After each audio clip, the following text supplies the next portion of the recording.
이름은 이기승이고요. ES랩이라는 환경 디자인 회사를 지금 8년 정도 해오고 있고, 환경 디자인 하면 보통 이제 뭘 하는 거냐라고 물어보시는데, 길을 걸으면서 건축 그리고 조경 그 이외의 모든 것들을 다 한다라고 생각을 하시면 될 것 같습니다.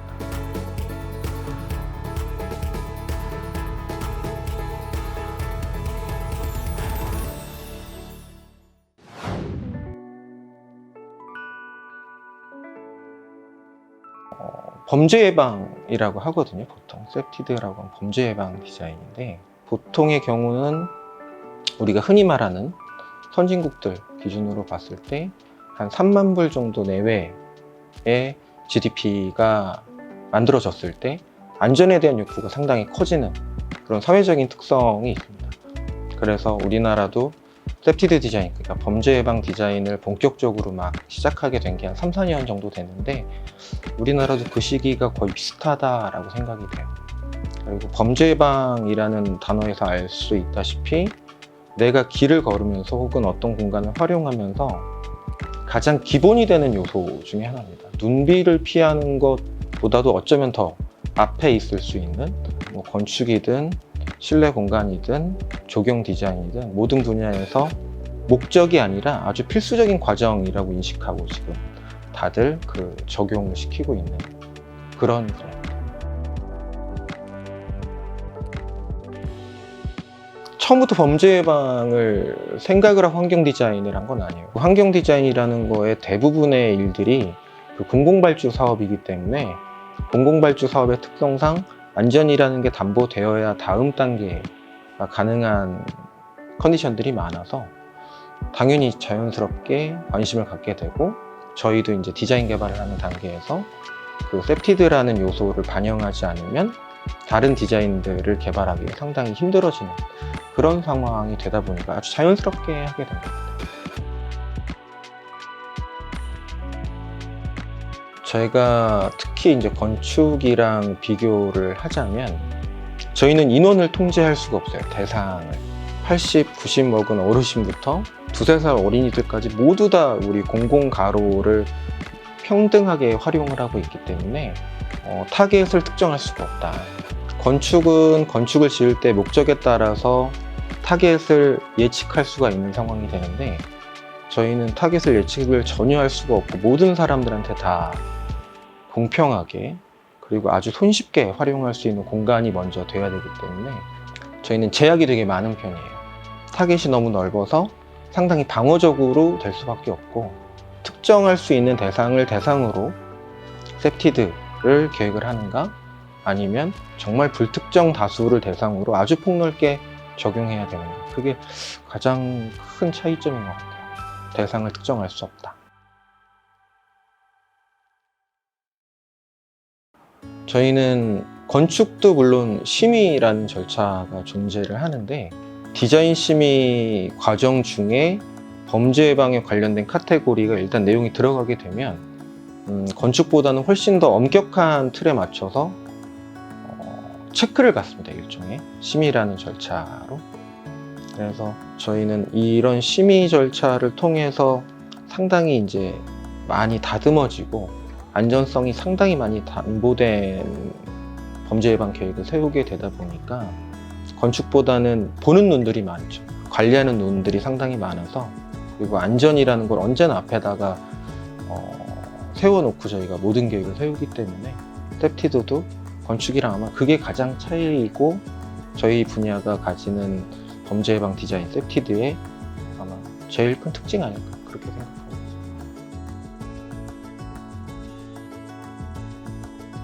특히 도시 차원에서 이제 도시가 확대될 것인가, 아니면 사람들이 빠져나가서 밀집도를 줄이면서 도시가 축소될 것인가를 먼저 좀 생각해 볼 필요가 있는데, 더 응축되고 집중도가 더 높아질 것 같다, 밀도가 더 높아질 것 같다라는 생각을 해요. 엘리베이터가 우리를 상당히 밀집하게 만들었고, 그 다음 고비가 2번이라고 생각을 해요. 왜냐면 건축의 레이아웃이 크게 바뀌지 않는 상태에서 이제 물리적인 이동의 한계를 넘는 게 아니라 그 바이러스라는 눈에 보이지도 않고 가시화되지도 않는 공중 보건의 문제를 여기서 한번 넘어서게 되면 이 도시가 더 집중하게 되는 계기가 되지 않을까. 엘리베이터가 하드웨어적으로라면 코로나19 이후의 세상은 약간 소프트웨어가 도시를 더 집중하게 하지 않는가라고 생각을 하는데, 집중도가 높아진다라는 건 밀도가 올라가고, 밀도가 올라가게 되면 부작용이 언제나 수반되는 거여서, 그런 부작용들을 해결하는 방법 중에 하나가 범죄 예방이라고 생각을 하고 있어서 저희 같은 사람들이 할 일이 좀 더 많아질 수 있겠다 생각합니다.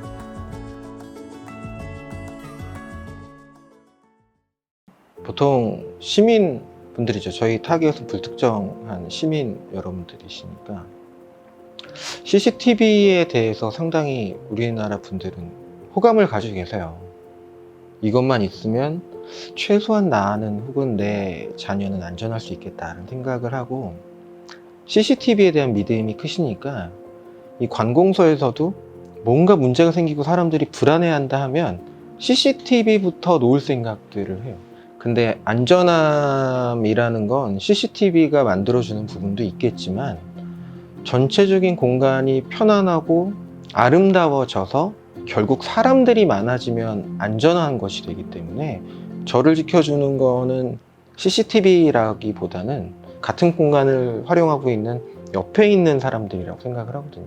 전체적으로 내 주변이 아름다워지고 쓸모 있어지고, 그로 인해서 나뿐만 아니라 다른 사람들이 사용하고 싶어 하는 공간이 되면, 그 사용하는 과정 중에서 서로의 안전은 시민들끼리 서로 지켜줄 가능성이 가장 크다.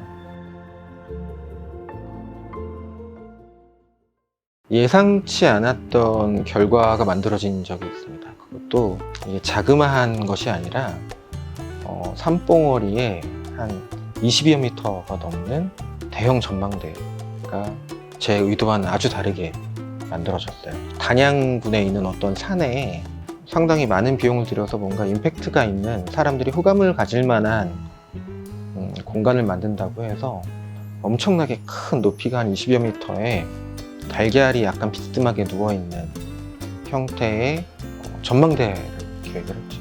어느 날 TV 버라이어티 프로그램에서, 예능 프로그램에서 연예인들이 그 위에 올라가가지고 뭔가 전망대에서 유리로 된 발판 위에 상당히 공포감을 느끼는 이런 여러 가지 즐거운 활동을 하는 것을 보고 있었는데, 많이 찾아주시고 즐거워해 주시고 아이들도 상당히 즐거워하는 공간이 되나서 저는 뜻하지 않은 결과긴 하지만 즐겁게 바라볼 수 있는 시기가 있었다.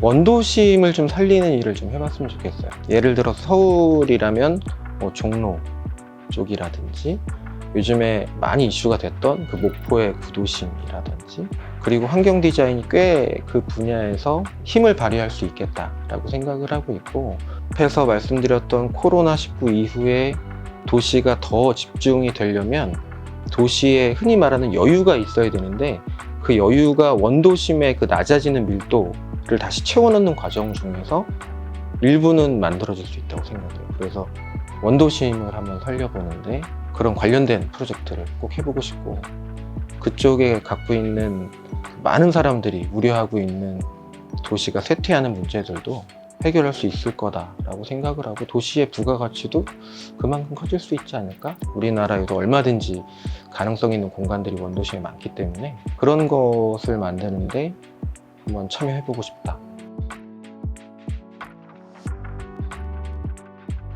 제가 오히려 감동을 받고 뭔가 느낌표를 만들어낼 수 있을 때는 다른 사람들이 살고 있는 모습이 다큐멘터리라는 레이아웃에 많이 담기는데, 되게 상당히 폭넓게 다큐멘터리를 보는 편이에요. 왜냐면 그거를 보다 보니 제가 이제 개인적인 취향도 그런 부분에 좀 있었지만, 다른 사람들의 생활을 간접적으로 경험하게도 되고, 다른 사람의 생각도 어느 정도는 좀 들여다볼 수 있는 기회가 되기도 하고, 그리고 제가 디자인하는 부분이 그런 불특정 다수들이 아주 다양하게 모인 공공공간이기 때문에 그런 데를 디자인하는데 상당히 도움을 많이 받고 있고, 일정 수준의 감정적인 변화도 일으키는 것 같고 저한테. 다큐멘터리 프로그램들을 많이 보는 편이에요. 저는 다른 사람들이 한 거에 대해서는 상당히 긍정적으로 평가를 많이 하는 편인데, 저는 국립현대미술관 서울 일부러라도 많이 가보는 편이에요. 아이들 데리고도 많이 가는 편이고, 국립현대미술관을 가보면 예전 것을 살려가면서도 충분히 가능성 있는 공간을 새롭게 만들어낼 수 있구나 라는 생각을 많이 하게 되는 공간이어서 서울에 있는 국립현대미술관이 저는 가장 좋아하는 공간입니다.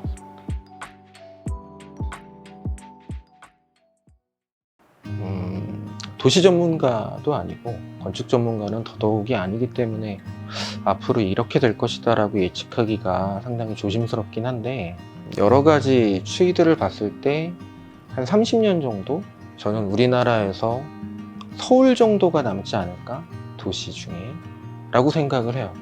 그만큼 저는 서울이 그냥 나중엔 대한민국이 되는 시대에도 올 수 있다 라고 생각을 하기 때문에, 앞으로 제 아들, 딸한테 최소한 저보다는 나은 공간을 물려준다라는 차원에서도 열심히 가꿔야 된다는 생각을 해요.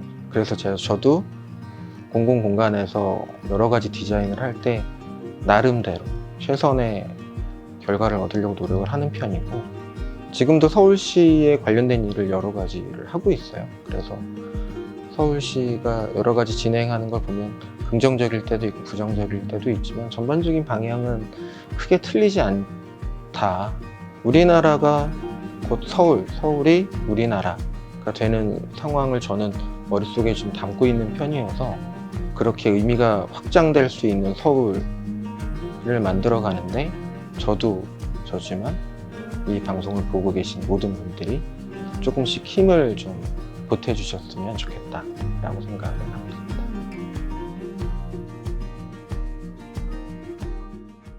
향후의 셉티드 디자인은 아무도 모르게 될 것 같아요. 셉티드 디자인이라는 걸 굳이 우리가 이야기하지 않아도 건축, 조경, 환경 디자인 혹은 아주 개인적인 인테리어 실내 공간에서도 아주 그냥 전제로 해놓고 가야 되는 범죄 예방 디자인 혹은 셉티드 디자인이란 단어가 쉽게 안 나오지 않을까? 그냥 일상에 그냥 묻어있기 때문에 누구나 다 자연스럽게 생각하는 과정이어서 전반적인 디자인 과정 중에 녹아져가지고 특별히 입에 담진 않지만 모든 프로세스에 다 녹아져 있는 그런 단계가 될 거라고 생각을 하고 있고, 저희도 지금 그런 식으로 공간 디자인을 하고 있습니다.